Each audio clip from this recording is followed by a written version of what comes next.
tous les exemples de tramway modernes en France montrent que c'est un formidable instrument pour booster la fréquentation du réseau de transport public, pas seulement du réseau tramway, parce que le réseau tramway, il est en général dans un réseau où il y a des bus, où il y a parfois des métros, où il peut y avoir des BHNS.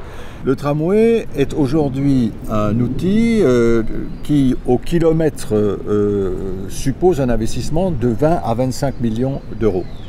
Et je ne parle pas du fonctionnement. Par conséquent, dans des zones périurbaines, en deuxième couronne, dans des zones urbaines, le tramway n'est pas forcément l'outil adéquat. Alors je pense effectivement que l'un des objectifs majeurs de l'atelier du tramway, c'est de réduire les coûts, de trouver les voies et moyens de rendre le tramway accessible pour des villes moyennes, ce qui n'était pas le cas jusqu'à maintenant. À 25 millions du kilomètre, évidemment, c'est hors de portée de villes de, disons, autour de 100 000 habitants.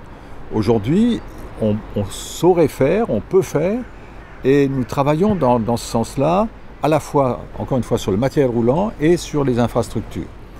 D'un autre côté, c'est vrai aussi que dans les grandes agglomérations qui ont lancé le tramway depuis 10, 15, 20 ans, on arrive aujourd'hui dans des secteurs où le tramway est moins pertinent s'il coûte 25 millions du kilomètre.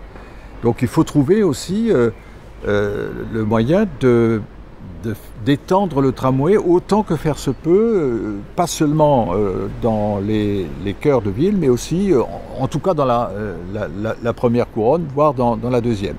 Je suis très frappé par le fait que l'atelier du tram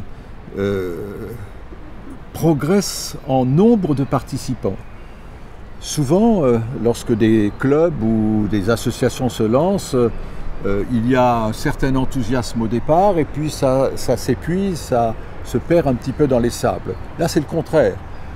Ils sont partis à quelques-uns, d'ailleurs moi je n'en étais pas, ils sont ensuite venus me demander d'assurer la présidence de cet atelier de tramway. Je l'ai accepté et je dois dire que je suis très étonné de la montée en puissance en quelque sorte de cet atelier du tramway. Ça prouve bien qu'il y a une nécessité d'adapter l'outil tramway à son environnement et de l'inscrire au fond dans une politique globale de mobilité urbaine.